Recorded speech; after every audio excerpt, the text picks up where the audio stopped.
Salut à tous, les bons plans, c'est maintenant. Je ne suis pas toute seule pour une fois. Je suis avec Isabelle Cohen. Elle est guide touristique. Elle est auteure d'un livre pour enfants. Voilà. Et puis, elle est surtout pro des balades pendant les vacances. Et ben, ça tombe bien parce qu'on va en parler. Bonjour Isabelle. Bonjour, bonjour.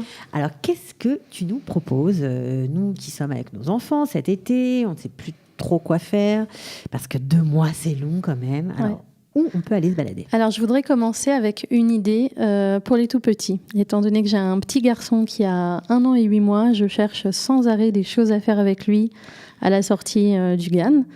Et j'ai découvert complètement par hasard Guy Vatram, l'université, tout simplement. Ok. Voilà. Alors, l'université, pourtant, je la connaissais parce que j'ai fait mes études à Arad Sophim, la 2e grande université de Jérusalem. Et la Bibliothèque nationale se trouvant à Guy Vatram, j'ai eu l'occasion d'aller faire des recherches là-bas. Et pourtant, j'ai découvert à quel point je ne connaissais pas l'université de Guy Vatram. Alors, qu'est-ce qu'on y trouve dans ce joli parc, on va dire, de Qu'est-ce qu'on y trouve? Alors, je voudrais aussi donner le mérite de cette découverte à une amie qui est handicapée. Qui est sur un fauteuil, qui a même une petite voiture comme ça pour aller d'un endroit à un autre. Et elle a 2 jumeaux qui ont l'âge de mon fils. Et c'est elle qui me fait découvrir des endroits magnifiques dans Jérusalem. Donc, a priori, quelqu'un qui a plus de mal à se déplacer que nous et qui pourtant connaît tous les endroits magnifiques à voir vraiment dans la ville. Alors, c'est avec elle que j'ai découvert les jardins de Guy Vatram. Autour de Guy Vatram, à l'intérieur de Guy Vatram, il y a des jardins magnifiques. Ce qu'on a fait, c'est qu'on a pris les enfants avec des petits vélos et on est parti se balader là-bas. Alors pour ceux qui connaissent l'entrée principale du campus de Guy Vatram, c'est pas très loin du musée d'Israël, mais de toute façon, demandez l'entrée de Guy Vatram, tout le monde vous dira où ça se trouve. C'est fléché en plus. Voilà, les bus y vont, vous pouvez y aller en voiture, il y a où se garer à l'extérieur. C'est pas très loin du musée des sciences de Jérusalem. Enfin, c'est vraiment toute cette région de la Knesset aussi. Donc l'université se trouve là-bas. On entre par le portail, donc il y a une vérification de sécurité, et on arrive devant une grande fontaine juste à l'entrée de l'université.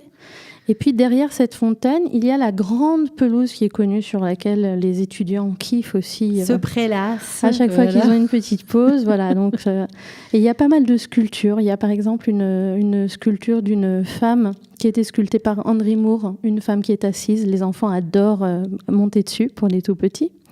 Ce qui est très bien, c'est que tout le jardin est ombragé. Donc même en ce moment, alors qu'il fait 30, très chaud, 35 jusqu'à 40 degrés, c'est vraiment très, très agréable. Et tout autour de cette grande pelouse, il y a des petits endroits, des petits chemins qu'on peut emprunter donc avec les vélos, sur lesquels il y a des sculptures d'oiseaux. Parce qu'il faut savoir qu'Israël est l'un des lieux principaux au monde pour observer la migration des oiseaux. On a chaque année 500 millions d'oiseaux qui viennent d'Europe, qui viennent d'Asie et qui vont vers l'Afrique. Donc, il y a de nombreux points d'observation pour les regarder dans tout Israël. Dans tout Israël. Donc le plus connu, c'est la Choula, mais Jérusalem également. Voilà. Donc, étant donné que ces oiseaux passent par le campus, il y a des endroits pour les nourrir également sur le campus de Jérusalem. Il y a un autre endroit où on les bague d'ailleurs à la Knesset. Ça pourrait faire l'occasion d'une autre émission. On peut assister d'ailleurs. Un petit point d'observation charmant d'ailleurs. Tout à fait. On tout les bague. À fait. Exact. Voilà.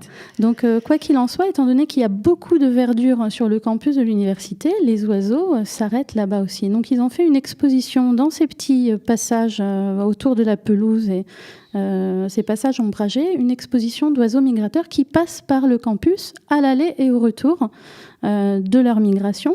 Et on peut observer les oiseaux, voir comment ils s'appellent, avoir quelques renseignements. On se balade, on fait du vélo, en plus on apprend des choses. Voilà, on apprend des choses. Donc, après ça, donc, on continue. Il y a une grande...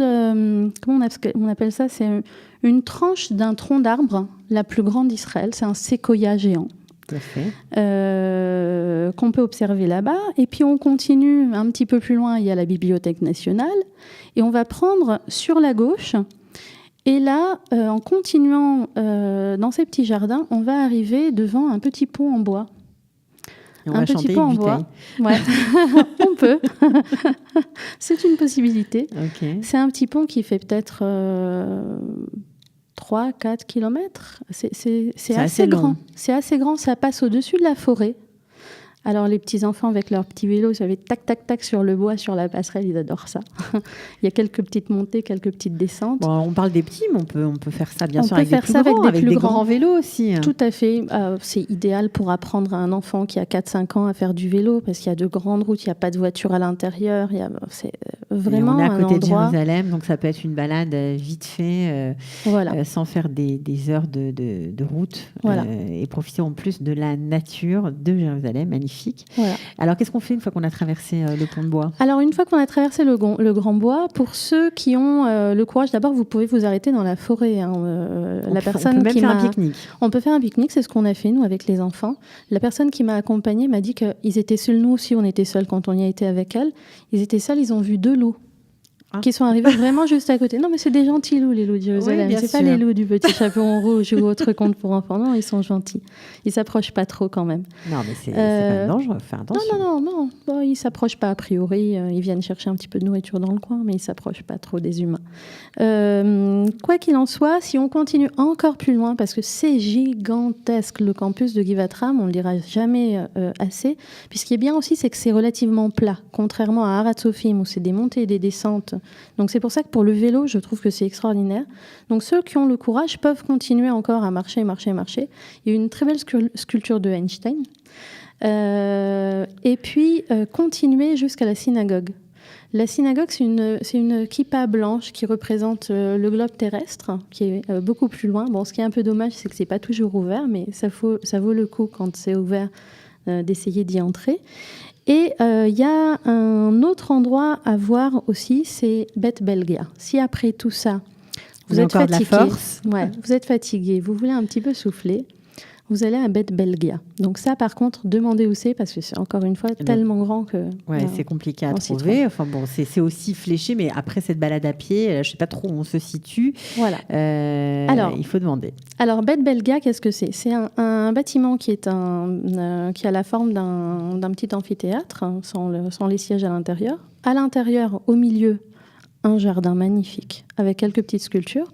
Et tout autour, dans le bâtiment, il y a un café.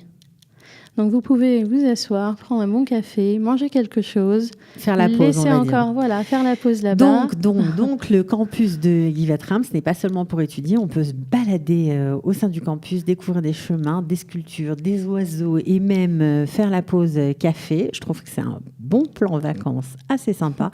Merci beaucoup Isabelle Cohen. On se retrouve pour d'autres bons plans.